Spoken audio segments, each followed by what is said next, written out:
नमस्कार, खबरों की खबर में आपका स्वागत है। मैं हूं संकेत उपाध्याय। उत्तराखंड के जोशीमठ में सैकड़ों लोगों को इस भीषण सर्दी में अपने घरों के बाहर रहने को मजबूर कर दिया गया। 600 से ज्यादा घरों में वहां दरारें आ चुकी हैं, छतें गिरने को होने जा रही हैं और ऐसे में इन घरों में रहने वाले लोग या तो खुद अपने रिश्तेदारों और परिचितों के घर में शरण ले रहे हैं या सरकार ने उन्हें दूसरी जगह भेजना शुरू कर दिया है। हमने पिछले दिनों आपको सिलसिलेवार बताया था कि आखिर क्यों जोशीमठ की जमीन दरक रही है और लोगों के सिर पर छत गिरने की कगार पर। दरअसल अंधाधुंध निर्माण इसकी एक बड़ी वजह है। इस निर्माण की वजह से सड़कों को जहां तहां काट दिया गया है, पहाड़ी ढलानों को कमजोर कर दिया गया है, उन्हें पुख्ता बनाने की कोई कोशिश नहीं हुई है। ऊपर से आसपास बन रही हाइड्रो पावर परियोजनाओं, जो कि एनटीपीसी की जो परियोजना है जहां इसका जिक्र इधर हो रहा है, उसके काम को भी जोशीमठ की हालत के लिए लोग जिम्मेदार ठहरा रहे हैं। हालांकि आधिकारिक रूप से इस बात का कोई प्रमाण नहीं बताया जा रहा है। इस सब पर सरकार विस्तृत सर्वेक्षण कर आगे की रणनीति बनाने में जुटी हुई। इस मुद्दे पर कल प्रधानमंत्री कार्यालय में एक उच्च स्तरीय बैठक में ताजा हालात का जायजा लिया गया और लोगों को राहत देने के लिए राज्य सरकार के अधिकारियों को जरूरी निर्देश दिए गए। एनडीआरएफ की एक टीम और एसडीआरएफ यानी कि स्टेट डिजास्टर रिस्पांस फोर्स की 4 टीमें किसी भी स्थिति से निपटने के लिए जोशीमठ में तैनात हैं। मुख्यमंत्री पुष्कर सिंह धामी भी जोशीमठ का दौरा कर चुके हैं और लोगों को राहत देने के लिए हर संभव कदम उठाने का आश्वासन भी उन्होंने दे दिया। इस बीच यह मुद्दा आज सुप्रीम कोर्ट में भी उठा। सुप्रीम कोर्ट ने एक याचिका पर यह कहा है कि इस मुद्दे को मंगलवार को मेंशनिंग लिस्ट में शामिल किया जाए, उसके बाद ही आगे की सुनवाई तय की जाएगी। जोशीमठ में जो हो रहा है उसके पीछे कई कारण हैं, लेकिन वहां के घर इतने दरकते क्यों हैं और क्यों दरकते हुए दिख रहे हैं, इसके पीछे एक अहम कारण यह है कि पहाड़ों में घर बनाने का जो पारंपरिक तरीका था उसे अब लोग भूल गए। मैदानों में जिस तरीके से घर बनते हैं, यानी कि दिल्ली में अगर कोई घर बनाए या लखनऊ में घर बनाए, ऐसे थोड़ी आप हिमालय में जाके घर बना देंगे। वो बहुत अलग तरीके का टेरेन है। शहर की तरह प्लेन्स में जैसे ईंट और कंक्रीट का मकान अंधाधुंध तरीके से बनता है, उसी तरीके से वहां भी बनने लगा। खास बात यह है कि इस तरह के मकान भूकंप के लिहाज से बेहद संवेदनशील इलाकों के लिए ठीक नहीं होते, क्योंकि इनमें इलास्टिसिटी नहीं होती, यानी कि लोच नहीं होती, लचीले नहीं होते, वो रिजिड होते हैं, यानी कि सख्त होते हैं। और अगर भूकंप आएगा तो क्योंकि इनमें लचीलापन नहीं है तो ये टूट जाएंगे या इनमें दरारें आ जाएंगी, और वही चीज आप जोशीमठ में देख रहे हैं। जोशीमठ में अभी राहत की बात यह है कि कोई भूकंपीय गतिविधि यहां पर फिलहाल नहीं दिख रही है, लेकिन वहां की जमीन नीचे से बहुत बेचैन है, क्योंकि कई बड़ी दरारें ठीक जोशीमठ के नीचे हैं और उसके आसपास से गुजर रही। तो ऐसे में क्या किया जाना चाहिए? फॉल्ट लाइन पर बसा हुआ यह शहर, पहाड़ों की गोद का यह शहर और तमाम और शहर, जोशीमठ जैसे इन संवेदनशील इलाकों में घर कैसे बनने चाहिए? क्या हमारे अतीत में छुपा है पहाड़ों के भविष्य का समाधान? इस पर देखिए हमारी यह खास रिपोर्ट जो सुशील बहुगुणा ने हमें दिखाई।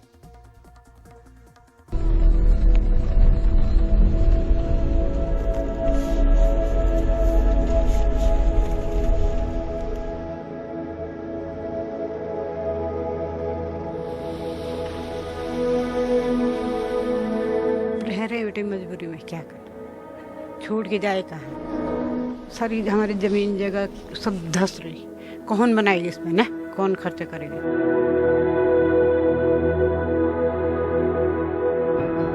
मेरा कम से कम 7 करोड़ का नुकसान हो गया है। 7 करोड़। जिंदगी भर की यही कमाई है। अब मेरा तो कहीं कोई जगह भी नहीं है, कहीं मेरा ठिकाना नहीं है। यही था और ये तो सारा बर्बाद हो गया। सब लोग रोड पे आ गए और आग के सारे रात भर काटते रहे। ऐसा लग रहा था कि अंदर जाएं तो मर जाएंगे। आप देखिए पूरा घर हर तरीके से बिखर रहा है और हम हर जगह ऐसी देख रहे हैं, हर कोई आ रहा है, देख रहा है और चले जा रहे हैं। जितने भी कमाना था धमाना था सब इन मकानों पे लगा दिए है, तो अभी हम क्या कर सकते हैं अब इन चीजों के लिए? हम तो खुद ही दुखी हो रखे हैं।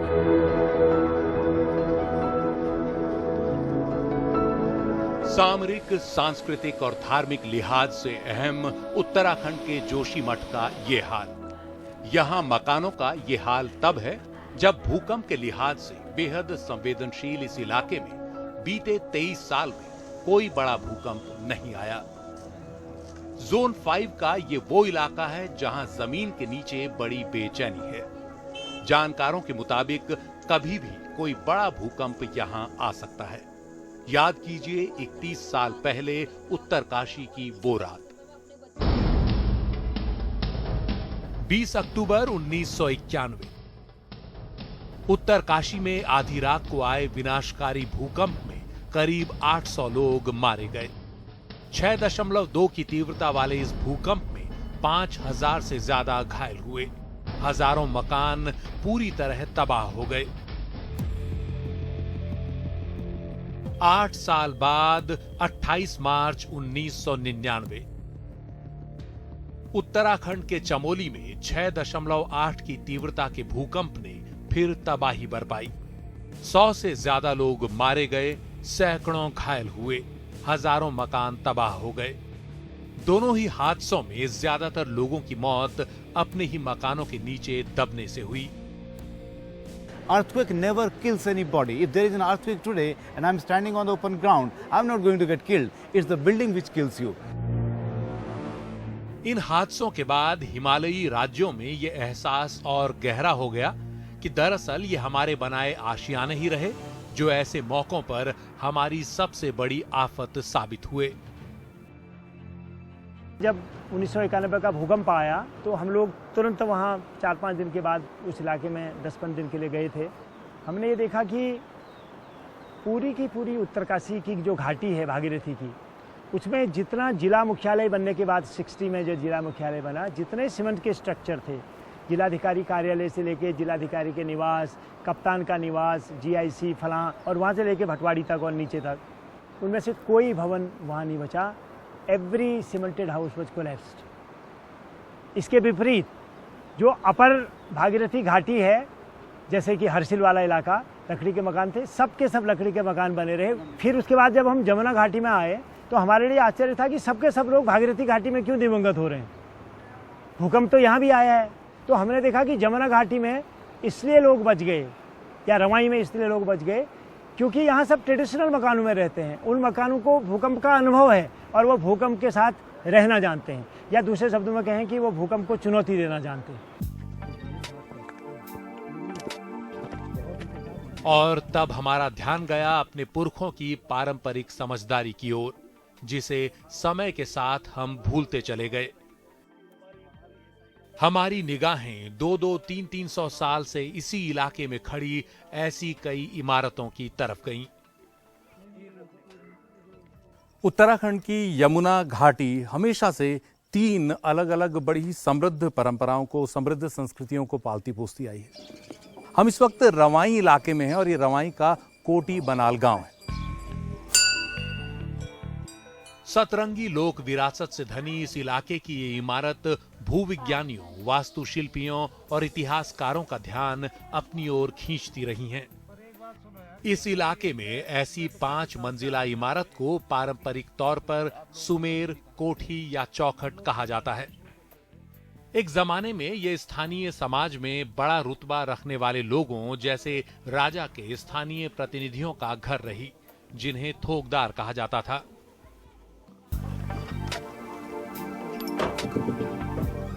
सामाजिक और सामरिक लिहाज से काफी अहम रही इस इमारत की सबसे बड़ी खासियत रही भूकंपों का सामना करने की इसकी क्षमता। जो खास स्ट्रक्चर है जिसको हम कोटी बोलते हैं, इसकी एक बड़ी खासियत ये है कि इसमें नीचे पत्थर है बुनियाद में, फिर लकड़ी की बड़ी बड़ी शहतीर हैं जो देवदार के बहुत बड़े शहतीर हैं, फिर पत्थर, फिर लकड़ी, फिर पत्थर, फिर लकड़ी, और इस तरह से सिलसिला ऊपर तक है। और ये स्ट्रक्चर इतना मजबूत बना हुआ है लकड़ी और पत्थर के इस्तेमाल से कि बीते 300 साल के कई भूकंप इसको हिला नहीं पाए। हिमालयी इलाके में धरती के भीतर के मिजाज को बरसों से समझ रहे भूविज्ञानी डॉक्टर नवीन जुयाल ने इस इमारत की बाकी खूबियां बताई, जिनकी वजह से ये बड़े बड़े भूकंपों को झेल पाई।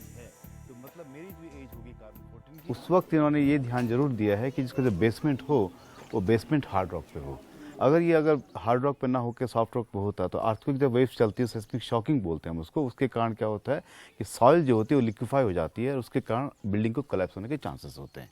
इस स्ट्रक्चर के इस तरह से खड़े रहने का मुख्य कारण जहाँ तक मुझे लगता है कि इन्होंने इसकी जो फाउंडेशन है उन्होंने एक ऐसी रॉक्स पे बनाया जिसको हम कहते हैं फाइलाइट्स। वो लो ग्रेड मेटामॉर्फिक रॉक्स होती हैं, तो उसके कारण जब भी अर्थक्वेक आता है तो इसमें सेस्मिक शॉकिंग से जो डिस्ट्रक्शन होना चाहिए वो नहीं होता है। ये शायद इसका मुख्य कारण है।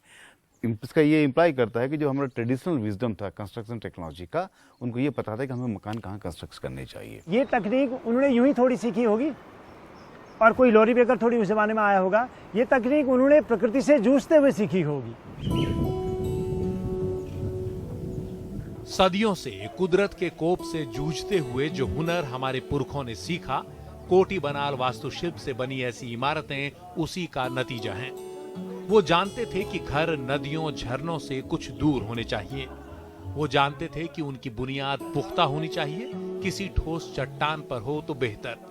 वो जानते थे कि भूकंप का सामना करने में सबसे बड़ा हथियार लकड़ी ही हो सकती है, और उस पर भी देवदार की लकड़ी जो कभी यहाँ के जंगलों में बहुतायत में मिलती रही। ऐसी लकड़ी को वैज्ञानिक इलास्टोप्लास्टिक मटेरियल मानते हैं, जो हल्की तो होती ही है, पर्याप्त लचीलेपन के साथ खासी मजबूती भी रखती है। कोटी बनाल वास्तुशिल्प के तहत इमारत किसी ठोस चट्टान यानी हार्ड रॉक पर बनाई जाती थी। बुनियाद काफी गहरी रखी जाती थी और फिर एक ऊंचा चबूतरा सा बनाया जाता था, जिस पर देवदार के बड़े बड़े चौकोर शहतीरों को इस तरह चारों ओर से फिट कर एक फ्रेम तैयार किया जाता था। भूकंप आने पर इस फ्रेम में इतना लचीलापन होता था कि वो झटकों को आसानी से झेल ले। इस फ्रेम में खाली हिस्सों को मजबूत कटवा पत्थर यानी कट स्टोन से भरा जाता था, ताकि इमारत मजबूत रहे। ऊपर की मंजिलों की ओर बढ़ने पर पत्थर का कम और लकड़ी का इस्तेमाल ज्यादा होता था, ताकि इमारत की सेंटर ऑफ ग्रेविटी यानी गुरुत्व केंद्र नीचे रहे और बड़ा भूकंप होने पर वो पलटे नहीं। ऊपर की चौथी पांचवी मंजिलों पर बालकनी या प्रदक्षिणा पथ होता था। आमतौर पर ऐसी इमारतों का मुंह दक्षिण पूर्व की ओर होता था, ताकि सर्दियों में भी पर्याप्त धूप आती रहे।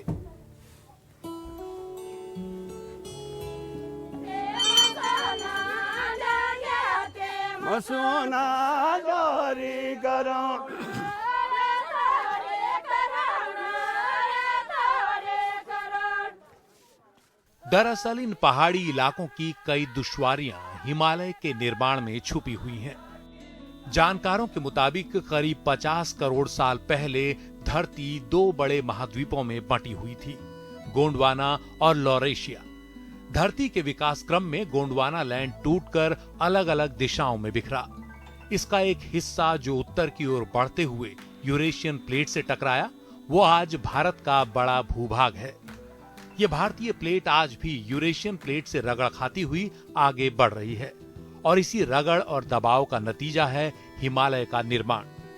उत्तर की ओर भारतीय प्लेट की करीब 5 सेंटीमीटर प्रतिवर्ष की रफ्तार हिमालय की ऊंचाई बढ़ा रही है, और इसी वजह से हिमालय का ये पूरा इलाका भूकंप के लिहाज से संवेदनशील रहा है।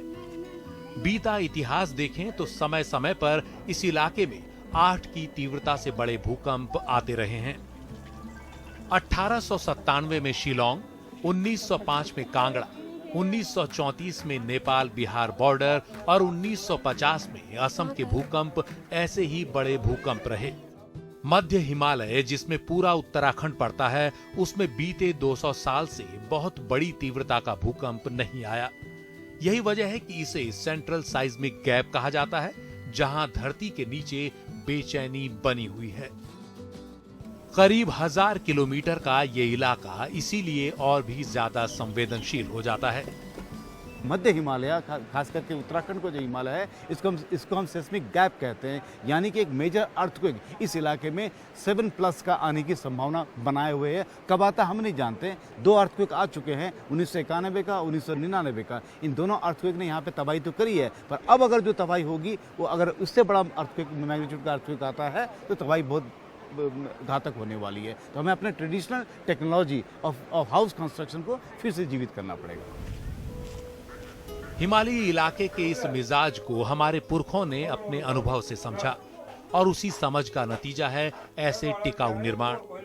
उत्तरकाशी के रैथल गांव की ये इमारत पंचपुरा भी उसी की एक कड़ी है।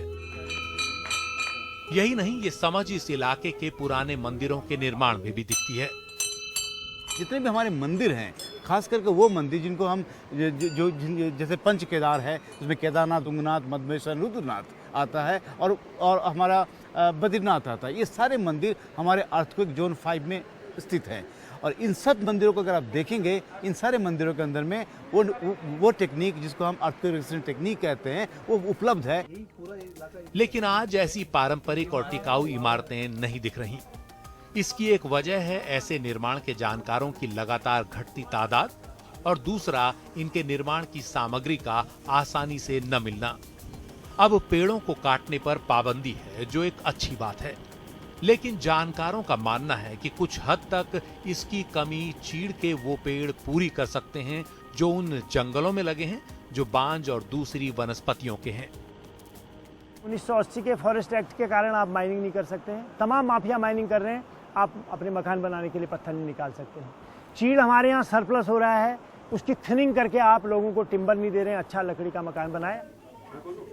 यही नहीं, अब निर्माण की दूसरी टिकाऊ सामग्रियां और जानकारियां भी उपलब्ध हैं, लेकिन जल्दबाजी और अंधाधुंध निर्माण की दौड़ में इनको नजरअंदाज किया जाता है। लॉरी बेकर जैसे व्यक्ति ने जो एक पीपुल्स आर्किटेक्चर डेवलप किया, उसका इंडिजिनस इंस्पिरेशन हमारे उत्तराखंड से थी, क्योंकि पिथौरागढ़ में बहुत साल वो रहे और वर्नाकुलर आर्किटेक्चर उन्होंने देखा और ये देखा कि कैसे लोगों ने भूकंप के साथ रहना सीखा था और ऐसे मकान बनाए थे जो भूकंप को पूरी तरीके से झेल सके। अब अभी हमारी विडंबना है कि हमारा लॉ हमें फॉरबिड करता है अपने रिसोर्सेज को अपने मकान में लगाने के लिए। आधुनिक तकनीकी का इस्तेमाल जरूर किया जाना चाहिए, फिर भी पारंपरिक ज्ञान को सहेजने की भी बड़ी जरूरत है, ताकि जोशीमठ में जो हाल इन मकानों का हुआ वो आगे कहीं और न हो।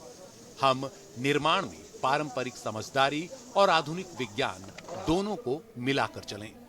जोशीमठ से तनुश्री पांडे के साथ सुशील बहुगुणा की रिपोर्ट, एनडीटीवी इंडिया। तो सुशील बहुगुणा जी की इस रिपोर्ट में आपने ये तो देख लिया कि अगर हमको पहाड़ों में रहने का भविष्य तलाशना है तो वो भविष्य का समाधान अतीत में। तो दिक्कत क्या है, क्यों नहीं हो रहा ये बदल क्यों गए हम लोग? हमारी ये पारंपरिक विरासत पर क्या हम हिफाजत नहीं कर सकते इसका? इसके साथ आधुनिक विज्ञान जुड़ जाए तो क्या भला नहीं हो सकता? ये जो घर टूट रहे हैं आज की डेट में, ये टूटने बंद हो जाएंगे, क्योंकि ये सिर्फ जोशीमठ में नहीं हो रहा है, ये हर जगह पहाड़ी इलाकों में यही समस्या है। पहाड़ों में पारंपरिक वास्तुशिल्प पर काफी काम लोग कर चुके हैं और कर भी रहे हैं, और जाने माने आर्किटेक्ट कृष्ण कुड़ियाल ने हमें यह बताया है कि पर्वतीय इलाकों में इस तरह का आर्किटेक्चर होना ही चाहिए। अभी कुछ समय से उत्तराखंड पहाड़ों में काफ़ी आपदाएं आ रही हैं और अभी हाल में ही जोशीमठ की बहुत भयंकर त्रासदी। इन आपदाओं में कहीं ना कहीं जो हमारा पारंपरिक वास्तुशिल्प था, जो ट्रेडिशनल आर्किटेक्चर का तरीका था, हमारे द्वारा उसको निगलेक्ट करना, उसको छोड़ना, कहीं ना कहीं इसने हमारे को और अधिक, हमारे भवनों को और अधिक प्रभावित किया है। अभी जो हमारा जो तरीका था पारंपरिक शैली, उसमें क्या था कि सबसे पहले हम जो भवन निर्माण होते थे वो उसमें साइट सिलेक्शन का एक बड़ा मेजर रोल था और पत्थर की दीवारें होती थी, लोकल मटेरियल का यूज़ होता था। ये पत्थर, स्लेट, लकड़ी, मिट्टी और बाइंडिंग मटेरियल, इन चीज़ों का हम यूज़ करते थे। और ये एक तरीके से ये चीज़ें इस तरह से होती थी कि जो हमारी जो साइट होती थी, क्योंकि पत्थरों की दीवारें हैं और काफ़ी उसका लोड होता था, तो बड़ी स्टेबल जगह हम चुनते थे और उसमें पूरी बिल्डिंग को लकड़ी के बैंड्स और पत्थर के द्वारा ये बाइंडेड होती थी। आप लकड़ी के बैंड्स होते थे और पत्थर की चिनाई होती थी और पूरी बिल्डिंग और रूफिंग सिस्टम बिल्डिंग को पूरा टाइप करता था। और इसमें मतलब जो निर्माण होता था वो एक तरीके से और अच्छी वर्कमैनशिप और उसके साथ होता था। अभी जो हम निर्माण करते हैं पहाड़ों में, उसमें हम सीमेंट, स्टील, सरिया, ये सब, ब्रिक, सब कुछ नीचे से आता है प्लेन से, और हम वो मटेरियल पहाड़ों के लिए यूज़ करते हैं, जबकि पहले हम टोटली लोकल मटेरियल का यूज़ करते थे। और जो टेक्निक जो हज़ारों सालों में इवॉल्व हुई है पहाड़ों के लिए अनुभव के साथ, उसको हम यूज़ करते थे। अभी पिछले जो 50-60 सालों में हमने जो आधुनिक निर्माण के तरीके पहाड़ के लिए अपनाए हैं, वो वहाँ के लिए शायद बेस्ट नहीं है। और अभी भी हमारे जो 500-700 साल पुराने भवन, कोटी बनाल आर्किटेक्चर, ये जौनसार, रवाई क्षेत्रों में बहुत पुराने आर्किटेक्चर भवन आज भी मौजूद हैं। तो हमें ये सोचने की ज़रूरत है कि हम किस दिशा में, क्या ये हमारे लिए उपयुक्त है। और ये जो भवन निर्माण की शैली है, इसने कहीं ना कहीं हमारे आपदा में हमारी इंटेंसिटी, हमारे हम जो प्रभावित हुए हैं उससे अधिक बढ़ाया है।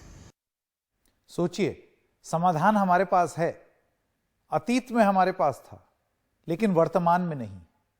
क्या भविष्य में अतीत के इस समाधान का प्रयोग नहीं करना चाहिए और उसको लेकर के एक बड़ी पॉलिसी क्यों ना बने, सोच क्यों ना बने? ठीक है, ये लकड़ी जो है इसको इस्तेमाल नहीं कर सकते, लेकिन आज विज्ञान का और तकनीक का इस्तेमाल करके कोई और तरीका हम अपना सकते हैं, ढूंढ सकते हैं कि उस लकड़ी की जगह कुछ और लगाएं जो कि उतनी ही लचीला हो।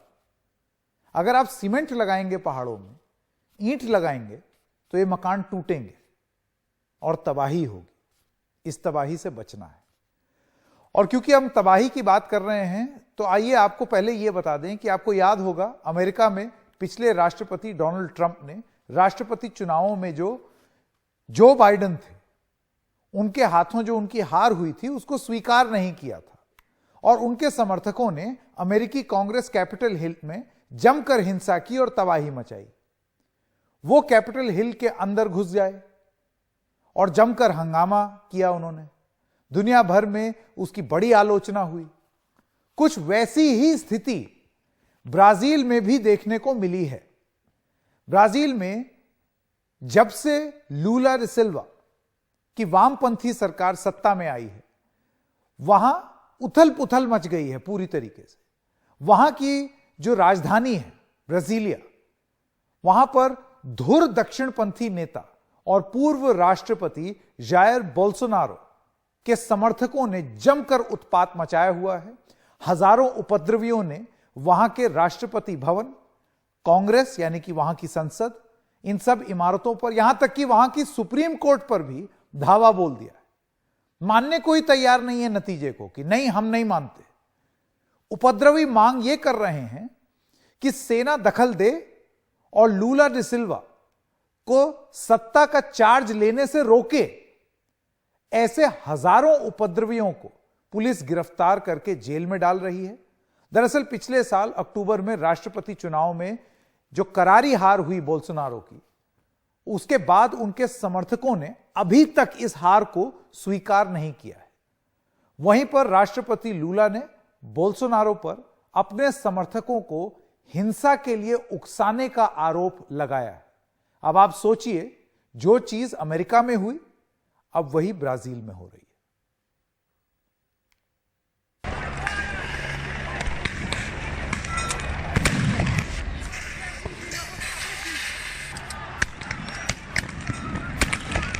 ब्राजीलिया से आई हिंसा की इन तस्वीरों ने वॉशिंगटन की याद दिला दी, जब राष्ट्रपति चुनाव में हार के बाद भी हार न मानने वाले डोनाल्ड ट्रंप के समर्थकों ने कैपिटल हिल पर धावा बोल दिया था। बीती रात ब्राजील की राजधानी ब्राजीलिया में जैर बोल्सोनारो समर्थकों ने भी जमकर हिंसा की। राष्ट्रपति चुनाव में हार जाने के बाद भी दक्षिणपंथी नेता जैर बोल्सोनारो के हजारों समर्थकों ने सुप्रीम कोर्ट में घुसकर जमकर तोड़फोड़ की।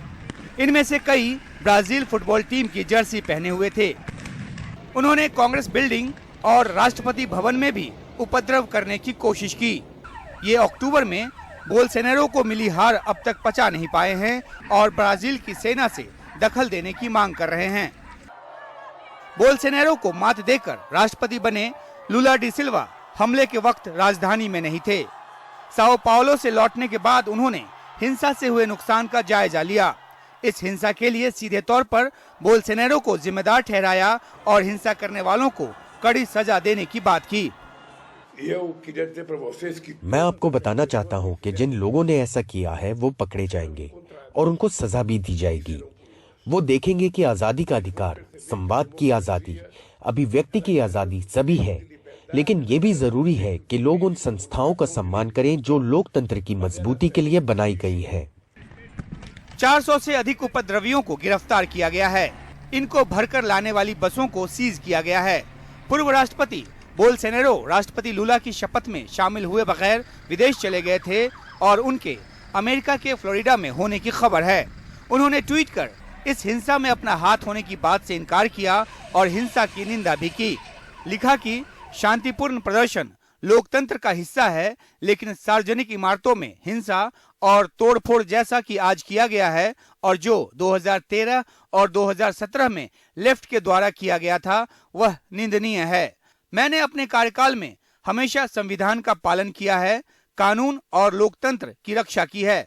मैं ब्राजील के मौजूदा प्रमुख के द्वारा बिना सबूत मेरे ऊपर लगाए गए आरोप को खारिज करता हूं। अमेरिकी राष्ट्रपति जो बाइडेन और कनाडा के पीएम जस्टिन ट्रूडो समेत दुनिया के देशों ने ब्राजीलिया में हुई हिंसा की आलोचना की है। भारत के प्रधानमंत्री नरेंद्र मोदी ने भी ट्वीट कर लिखा है कि ब्राजीलिया में सरकारी संस्थानों के खिलाफ दंगे और तोड़फोड़ की खबरों से बहुत चिंतित हूं। लोकतांत्रिक परंपराओं का सभी को सम्मान करना चाहिए। हम ब्राजील की अथॉरिटी को अपना पूरा समर्थन देते हैं। पिछले साल 30 अक्टूबर को हुई वोटिंग में बोल्सोनारो ने राष्ट्रपति की कुर्सी गंवा दी, लेकिन वे और उनके समर्थक वोटिंग में गड़बड़ी की शिकायत कर हार मानने से इनकार करते रहे हैं। इस हिंसा के बाद बोल्सोनारो समर्थक दुनिया भर में उसी तरह विलेन बनकर उभरे हैं जैसे ट्रंप समर्थक 6 जनवरी 2020 के कैपिटल हिल हमले के बाद उभरे थे। एजेंसी रिपोर्ट के साथ उमाशंकर सिंह, एनडीटीवी इंडिया। तो कहीं जैसे कि आपने देखा कि समर्थक उत्पात मचा रहे हैं, वहीं एक देश ऐसा है जहां की अर्थव्यवस्था उत्पात मचा रही है। पड़ोसी देश पाकिस्तान इन दिनों आर्थिक संकट से गुजर रहा है। हालांकि पाकिस्तान का आर्थिक संकट अभी श्रीलंका की तरह बहुत भयानक नहीं हुआ है, लेकिन जो भी स्थिति अभी वहां पर है वो बहुत ही चिंताजनक है। सोचिए, हमारा जो साउथ एशिया है उसमें दूसरा देश पाकिस्तान विदेशी कर्ज में डूबा हुआ है, ये तो हम जानते ही हैं। उसका विदेशी मुद्रा भंडार ऐतिहासिक निचले स्तर पर पहुंच गया है। फुल फ्रेम जाते हैं ताकि आप ये देख सकें। इस समय 5.57 अरब डॉलर ये रह गया है। इन रुपए में, यानी कि पाकिस्तानी रुपए में, एक महीने का आयात भी नहीं कर सकता। पाकिस्तानी रुपया डॉलर के मुकाबले बहुत ही कम हो गया है। 2022 में पाकिस्तानी रुपए में 30% की गिरावट आई है। एक अमेरिकी डॉलर आज 228 पाकिस्तानी रुपए के बराबर हो गया है। इतना ज्यादा। पाकिस्तान का व्यापार घाटा 2.8 अरब डॉलर के ऊपर हो गया है। इसके अलावा वहां महंगाई आसमान पर है। अगस्त 2022 से पाकिस्तान में महंगाई की दर 14 साल में सबसे ऊपर है। अगस्त में वहां का महंगाई दर 24.9% हो गया। अगर खाद्य महंगाई दर की बात करें तो दिसंबर में यह 35% के पार हो गया। सोचिए, जो चीज 6 से ऊपर नहीं जानी चाहिए उतने में तो हाहाकार मच जाना चाहिए। जैसे हमारे यहां 6 के ऊपर गया तो एक हल्ला हुआ, जो कि होना भी चाहिए। आज वो 5.88 पर आ गया है। यहां पाकिस्तान में तो 35% पर है। पाकिस्तान के शहरों में खाद्य महंगाई दर 32.7% है और ग्रामीण इलाकों में उससे भी ज्यादा 37.9% हो गई। अगर खाने पीने की हम अलग अलग चीजों को देखें तो आपको अंदाजा हो जाएगा कि वहां के मध्यम, निम्न मध्यम वर्ग और खास तौर पर गरीब तबकों के लिए आगे इतना बड़ा संकट है जिसकी आप कल्पना भी नहीं कर सकते। और यह हम क्यों कह रहे हैं, जरा ये आंकड़े देखिए। पाकिस्तान में प्याज के दाम 416% बढ़ गए हैं, 416%। अंडों के दाम 50% पार, गेहूं का दाम 55% पार, चावल का दाम लगभग 50%, चिकन का दाम 82% बढ़ गया है। पाकिस्तान में इन दिनों बिजली का गंभीर संकट है। बड़े शहरों में 6 से 8 घंटे तक बिजली जा रही है, ग्रामीण इलाकों में और ज्यादा 16 घंटे तक बिजली कटौती हो रही है। इस भीषण सर्दी में बिजली कटौती से लोग बहुत परेशान हैं। कई जगह उद्योगों की बिजली भी काटी जा रही है, तो जाहिर सी बात है फैक्ट्री नहीं चल पाएगी। फैक्ट्री नहीं चलेगी तो मजदूर काम नहीं करेंगे, काम नहीं करेंगे तो पैसा नहीं कमा पाएंगे, पैसा नहीं कमा पाएंगे तो फिर इतनी बढ़ी हुई महंगाई में घर कैसे चलाएंगे। पाकिस्तान में 3000 से 4000 मेगावाट तक बिजली कटौती अभी इस वक्त हो रही है। पाकिस्तान के आर्थिक संकट पर वहां के वरिष्ठ पत्रकार जंग ग्रुप के खालिद महमूद खालिद ने हमें पाकिस्तान की खराब आर्थिक हालत की वजहों की जानकारी दी। जब इमरान खान की हुकूमत को ख़त्म करने के बाद शहबाज शरीफ ने हुकूमत संभाली तो इसहाक डार जो कि लंदन में जलावतनी की ज़िंदगी गुजार रहे थे, वो पाकिस्तान आए और उन्होंने सेनेट का हलफ उठाया, सेनेट की रुकनीत का, और वज़ीर ख़जाना बन बैठे, जैसा कि शहबाज शरीफ और नवाज शरीफ की हुकूमतों में पहले होता रहा। जब तक मुल्क के मुआशी सूरत हाल जो है उसको सामने रखने के बाद कोई फ़ैसले नहीं लिए जाएंगे, उस वक़्त तक हालात सुधरना मुमकिन नज़र नहीं आ रहा था। यही वजह है कि इमरान खान की जब हुकूमत ख़त्म हुई तो उस वक़्त सब तरफ एक ही शोर डाला गया था कि पाकिस्तान की मुआशी सूरत हाल संगीन हो गई है और पाकिस्तान डिफ़ॉल्ट की तरफ जा रहा है। लेकिन 8 माह गुजरने के बाद मौजूदा हुकूमत की जो कारकर्दगी है वो ये है कि पाकिस्तान में आज डॉलर जो है वो 250 रुपये तक पहुंच गया है और वो भी मार्केट में अवेलेबल नहीं है।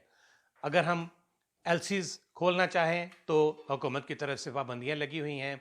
पाकिस्तान में ना एक्सपोर्ट हो रही है कोई चीज़, पाकिस्तान से ना कोई चीज़ एक्सपोर्ट हो रही है और ना पाकिस्तान में इंपोर्ट हो रही है, क्योंकि डॉलर्स जो हैं वो लिमिटेड हैं पाकिस्तान के पास। इस वक्त टोटल 3.5 अरब डॉलर्स जो हैं उनके रिज़र्व हैं पाकिस्तान के पास।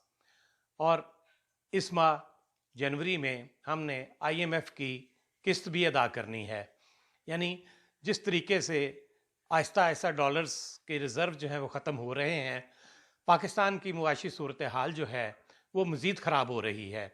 अवाम मुकम्मल तौर पर पिस चुके हैं और इंतहाई शदीद मुश्किलात का शिकार हैं। अब देखिए कि पेट्रोल जो कि पहले इमरान खान के दौर में 150 रुपये लीटर था और हर तरफ शोर मचा हुआ था कि इमरान खान के दौर में इतना महंगा पेट्रोल मिल रहा है और लोगों ने गाड़ियां घरों में खड़ी कर दी थी, अब 250 रुपये में भी नहीं मिल रहा। यानी आहिस्ता आहिस्ता ऐसे हालात हो रहे हैं कि एक आम आदमी जो है उसका जीना मुहाल हो रहा है। खैर, एक ब्रेक के लिए रुकते हैं। ब्रेक के बाद जब आएंगे तो आपको दिखाएंगे कि किस तरीके से बुलडोजर का जो चाव है और इस्तेमाल है वो अब सिर्फ भारतीय जनता पार्टी शासित राज्यों में ही नहीं है, अब कांग्रेस शासित राज्यों में भी बुलडोजर का इस्तेमाल शुरू हो गया है, मसलन राजस्थान। क्या है ये माजरा? ब्रेक के बाद।